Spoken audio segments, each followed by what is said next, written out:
নরেন্দ্র মোদী ভারতের প্রধানমন্ত্রী, তিনি এটা ভারতের যুদ্ধ, ভারতের স্বাধীনতা বিজয় হিসেবে তিনি উল্লেখ করেছেন। এর আগেও গত বছরও তারা একই কাজ তারা করেছে।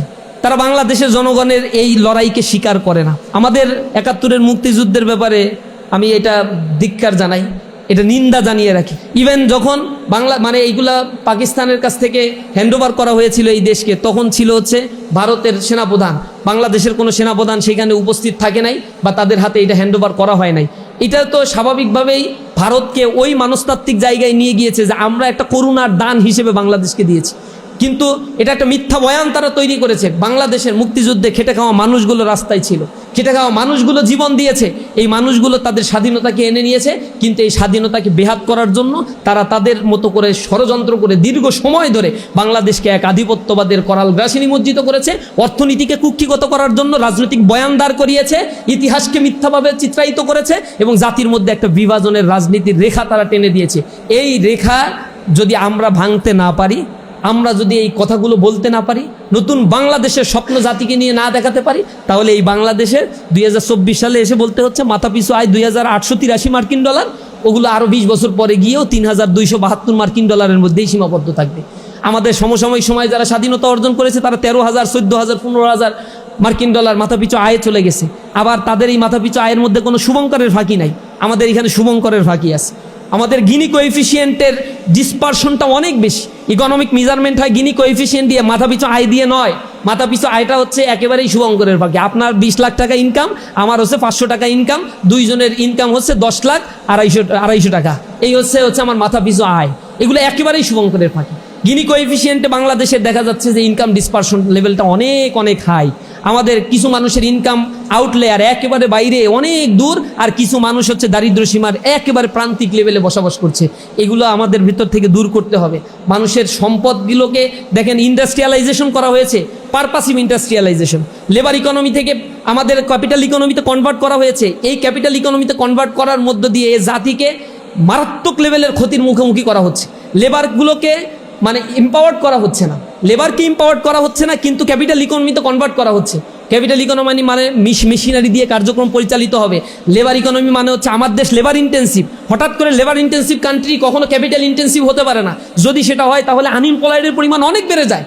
এই সূক্ষ্ম একটা এটা নর্মাল একটা সেন্স, এগুলো একজন রিক্সাওয়ালারা বললে সেও বুঝে যায়, কিন্তু আমার দেশের রাজনীতিবিদরা এটা বোঝে না।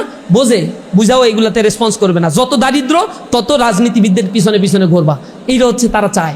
এই অর্থনৈতিক বন্দোবস্তটাও রিফরমেশন করা দরকার। আমরা আশা করি আমাদের মুক্তিযুদ্ধের প্রত্যয়, বিজয় দিবসের প্রত্যয় এটা হোক, দেশটা যেন মানুষের জন্য হয়। আর যাদের কাছ থেকে করাপশন করা হচ্ছে এগুলো সমাজের অর্থনৈতিক দিক থেকে যারা সাপ্রেসড হয়, অর্থনৈতিক দিক থেকে যারা মিডিল ক্লাসে অবস্থান করে, এই মানুষগুলো তাদের ন্যূনতম স্বাস্থ্যসেবাগুলো পায় না। তাহলে আমার জনগণের স্বাধীনতার কতটুকু স্বাদ আমি এখানে পাচ্ছি? করাপশন তো আমাকে সব ধ্বংস করে ফেলছে। এরপরে আমার মাদক একটা বড় রিজনেবল একটা কজ হয়ে দাঁড়িয়েছে। যে পরিমাণে মাদক এই অঞ্চলে ঢুকছে, কোটি কোটি মাদক, ভয়ঙ্কর মাদক আইস ঢুকছে। ইউনিভার্সিটিগুলোর জায়গা, আশেপাশের জায়গাগুলো মাদকের অভয়ারণ্যে পরিণত হয়েছে। আমার ইউনিভার্সিটিতে পড়াকালীন সময় আমরা জানতাম যে একটা টিম আছে ইউনিভার্সিটিতে, এ হচ্ছে মাদকের ব্যবসার সাথে জড়িত, এগুলো ওই কাজই করে এবং এগুলো হচ্ছে আমাদের ক্যাফেটেরিয়া বা ইসের পাশে এগুলো বসে থাকবে। এগুলোর একটা কমিউনিটি আছে, এটা জানা ওপেন সিক্রেট। বিশ্ববিদ্যালয় প্রশাসন জানে কিন্তু কোনো ব্যবস্থা নেবে না তারা। এই সিন্ডিকেটটা তারা লালন পালন করে। বিশ্ববিদ্যালয় প্রশাসন যেমন লালন পালন করে, এর ভিতরে তো একটা গোষ্ঠী আছেই। এটা আপনারা দেখছেন যখন মাদক উচ্ছেদ অভিযান চালানো হয় তখন কি পরিমাণে হাতে ঘা লাগছে। কারণ হচ্ছে এখান থেকে উচ্ছেদ করে দিলে তো আর মাদক ব্যবসা বন্ধ হবে না, সরকার ব্যবস্থা না নিলে। একটু দূর থেকে তাদের কিনে নিয়ে আসতে হবে। এইটাই হচ্ছে তাদের গাত্রদাহের সমস্যা, যে এত দূর থেকে কিনে নিয়ে এসে মাদক সেবন করা, এটা একটা মানবাধিকার লঙ্ঘন। এই মানবাধিকার লঙ্ঘন নিয়ে এখন আন্দোলন করতেছে। মাদক একটা জাতিকে শেষ করে দেয়, একটা সমাজ, একটা পরিবারকে শেষ করে দিচ্ছে। কিন্তু মাদকের বিরুদ্ধে প্রতিবাদ করতে গেলে প্রতিরোধের মুখোমুখি হতে হয়। এটা হচ্ছে লজ্জাস্কর একটা সোসাইটিতে আমরা এখন পর্যন্ত আছি। এই সমাজের বড় প্রবলেমটা হচ্ছে ইকোনমিক ডিসেন্ট্রালাইজেশন নাই। ইকোনমিক্যালি ইয়াং জেনারেশনকে এম্পাওয়ার্ড করা হয় না। এখানে এডুকেশন একটা হিজিমনির মধ্য দিয়ে বড় করা হচ্ছে। এই হিজিমনিটা হচ্ছে একেবারে ভারতীয় হিজিমনির আদলে আমাদের ইকোনমিক সিস্টেমটাকে ডেভেলপ করা হয়েছে, আমাদের এডুকেশন সিস্টেমটাকে ডেভেলপ করা হয়েছে। যদি আমার এডুকেশন সিস্টেম কারিগরি শিক্ষার মাধ্যমে তৈরি করা সম্ভব হতো, তাহলে আমার যুবশ্রেণী তো বেকার থাকার কথা না। ডেমোগ্রাফিক ডিভিডেন্ড সুবিধা যখন আমি পেয়েছি 2006 সাল থেকে 30 সালে শেষ হয়ে যাবে, এরপরে যদি কান্নাকাটিও করেন তাহলে একটা দেশের জন্য আর এই অর্থনীতি রিকনস্ট্রাকশন করা সম্ভব না। কারণ 2030 সালের পর থেকে গ্রাজুয়ালি এটা ডিক্লাইন হতে থাকবে। এই ডিক্লাইনটা এমন পর্যায়ে যাবে সেখানে বৃদ্ধ মানুষের পরিমাণ বাড়বে, তার মানে ডিপেন্ডেন্সি পিপলের পরিমাণ বাড়বে। রাষ্ট্র তো ডিপেন্ডেন্সি ভাতা দেয় না, তাহলে ডিপেন্ডেন্সি পিপলের পরিমাণ বাড়লে ওয়ার্কিং পিপলের উপরে এক্সট্রা প্রেশার তৈরি হবে। এই এক্সট্রা প্রেশারগুলো হচ্ছে আনএমপ্লয়েড ক্রিয়েট করবে, সাথে সাথে আমাদের মধ্যে মানসিক অস্বস্তি তৈরি করে, আবার হচ্ছে মানে ইকোনমিকে আবার গ্রাজুয়ালি ডাউনওয়ার্ড স্লোপিংয়ের দিকে নিয়ে যায়। মানে আপনার ডিপেন্ডেন্সি পিপলের পরিমাণ বাড়লে আপনার ইনকাম একা, কিন্তু আপনার উপর ডিপেন্ডেন্স আছে 4 জন, তখন আপনি আপনার ইনকাম দিয়ে এই 4 জনকে সার্ভাইভ করতে গেলে আপনি আপনার বেসিক নিডস ফিল আপ করতে পারবেন না, পরের জেনারেশনের জন্য কোনো কিছু মানে আপনি সেভিংস করেও যেতে পারবেন না। অর্থনীতি গ্র্যাজুয়ালি এখানে ডিক্লাইন হতে থাকে এবং এনার্কি সিচুয়েশন তৈরি হয় সোসাইটির মধ্যে। এই সোসাইটির মধ্যে তখন হচ্ছে নিম্নবিত্ত শ্রেণী মানে সন্ত্রাসকে বাছাই করে নেয়, লুটপাটকে বাছাই করে নেয়, কোনো একটা রাজনৈতিক আশ্রয়ের অধীনে যায় এবং সেই রাজনৈতিক শক্তিকে কুক্ষিগত করে করাপশনকে তারা তাদের হাতিয়ার হিসেবে গ্রহণ করে নেয়। ইকোনমির সাথে সোসাইটির করাপশনের অঙ্গাঅঙ্গিভাবে একটা সম্পর্ক রয়েছে। তাহলে আমার ইকোনমিকে কেন 2006 সাল থেকে রিফরমেশন করা হইল না, রিকনস্ট্রাকশন করা হইল না? যুব শ্রেণীকে ইম্পাওয়ার্ড করা হয়নি কেন? ইকোনমিক জোন তৈরি করা হয়নি কেন? বিদেশে যারা যাচ্ছে শ্রমিক হিসেবে সেই মানুষগুলোর জন্য একেবারে ফ্রি করে দাও, বিদেশে আমি লোক পাঠাবো। তাহলে আমার যদি বাংলাদেশ সরকার 100 কোটি টাকা যদি একটু বরাদ্দ রাখে যে বিদেশে যে শ্রমিকরা যায় তাদেরকে 100 কোটি টাকা এখানে দিলাম, যেতে যে খরচ হয় তার একটা অংশ বৃত্তি হিসেবে এই শ্রমিকদের দিব। আমার দেশের অর্থনীতি চালায় তো এরা, এই অর্থনীতি যেহেতু যা চালায় এরা, আমার দেশের অর্থনীতির বেসমেন্ট এদের উপরে দাঁড়িয়ে অর্থনীতি যখন বন্ধ করে দিছিল রেমিটেন্স পাঠানো, জুলাই আন্দোলনে হাত পা ধরা শুরু হয়ে গেছিল না? 7 দিন রেমিটেন্স বন্ধ করে দিলে দেশের অবস্থা খারাপ হয়ে যাবে। কারণ 62% খাদ্যশস্য বিদেশ থেকে আমদানি করতে হয় রাইট নাও।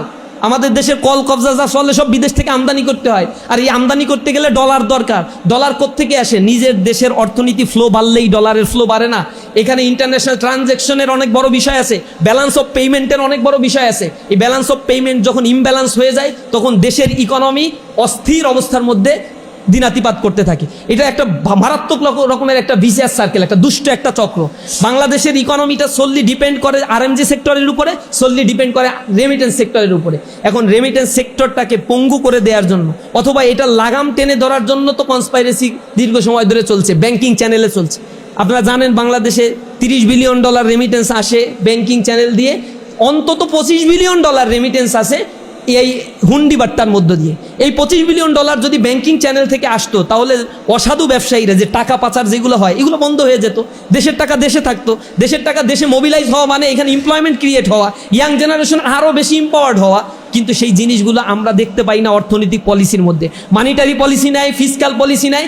এইখানে রাজনীতিবিদরা যেগুলো হচ্ছে এখানে অর্থ মন্ত্রণালয়ে দায়িত্ব পালন করে, অর্থ মন্ত্রণালয়ে যে সচিব থেকে শুরু করে নিচের দিকে যারা আছে সবাই করাপশনের সাথে জড়িত। সুতরাং কোন ইন্ডিকেটরে কোন দিকে কি গুরুত্ব দিতে হবে এই জিনিসগুলোকে তারা সঠিকভাবে আইডেন্টিফাই করতে পারলেও কোনো ধরনের মেজারমেন্ট তারা নেয় না। মেজারমেন্ট না নেওয়ার পিছনে একমাত্র কারণ হচ্ছে এখানে একটা বিশাল অংশের টাকা তাদের পকেটে যায়, এগুলো তারা নিয়ন্ত্রণ করতে পারে না। প্রতি বছরই ব্ল্যাক মানি হোয়াইট করার সুযোগ দেওয়া হয়। কেন ব্ল্যাক মানি হোয়াইট করার সুযোগ দেব? অবৈধভাবে টাকা পাচার করছে আর তুমি এটা হোয়াইট করার জন্য অফার দিয়ে দাও। অফার দিলে কয় টাকা হোয়াইট করে? কেউ হোয়াইট করে না। সবসময়ের জন্য এই সুযোগ সুবিধা, তার মানে এই রাষ্ট্র জাতিগতভাবে একটা করাপশনের মধ্য দিয়ে যেতেই তারা পছন্দ করে। এখন এইগুলো নিয়ে তো সচেতনতা আমাদেরকে করা হয় না, যুব শ্রেণীকে করা হয় না। আমাদেরকে ক্লাস বাঁধানো, ওই যে ন্যারেটিভ নিয়ে আসে 71 তুমি রাজাকার, তুমি আলবদর, তুমি আশামস, যাদের সাথে সংসার আজকে তারা রাজাকার, আবার যাদের সাথে সংসার ভেঙে গেল তারা হচ্ছে এই ট্যাগিং ফ্রেমিং দিয়ে অর্থনীতিকে একটা বন্দোবস্তের হাব তৈরি করছে একটা নির্ধারিত গোষ্ঠী। এই গোষ্ঠীর এই হাবটাকে যতদিন পর্যন্ত ভাঙা না যাবে এই দেশের মধ্যে অস্থিরতা কখনোই কমবে না। এই জিনিসটা এখন আমাদেরকে রিথিঙ্ক করার একটা মোক্ষম সময় আসছে।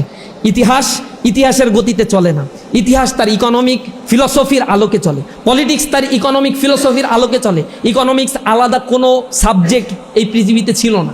একটা সময় ছিল পলিটিক্যাল ইকোনমি, এইটাকে ইকোনমির ভাস্ট সেকশন বাড়ার কারণে এখান থেকে বের করে ইকোনমিকে আলাদা করা হয়েছে।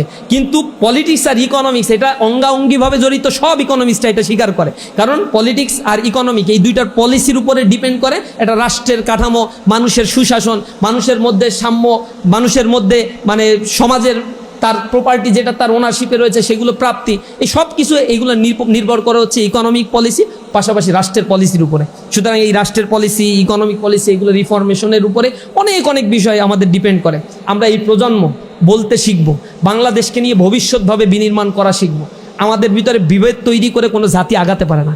ইউরোপ আমেরিকার যে জাতিগুলো একটা সময় যুদ্ধ করেছে, অনেক ঘটনা ঘটেছে তাদের মধ্যে, কিন্তু তারা স্টেপ ফরওয়ার্ড, সামনে কি করবে, স্বাধীনতাকে কিভাবে তারা হেফাজত করবে, রক্ষা করবে, মানুষের মর্যাদা কিভাবে রক্ষা করবে।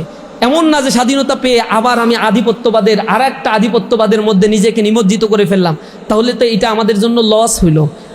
যে দেশের মানুষ তার মুক্তি মিলাতে পারে না, স্বাধীনতা মিলাতে পারে না, মানুষ তার অর্থনৈতিক মুক্তি মিলাতে পারে না, মানুষ তার রাজনৈতিক দাসত্ব থেকে মুক্ত হতে পারে না, এটা মুক্তিযুদ্ধ হতে পারে না, বা এটা মুক্তি দিতে পারে নাই আমাদেরকে। সুতরাং আমরা আশা করি যেন আমরা নতুনভাবে এই বাংলাদেশকে বিনির্মাণ করার জন্য আমরা নিজেদের জায়গা থেকে সর্বোচ্চটুকু দিয়ে দিতে পারি, সর্বোচ্চটুকু দিয়ে নিজেদেরকে সেই যোগ্য করে গড়ে তোলার জন্য সর্বোচ্চ চেষ্টা আমরা করব।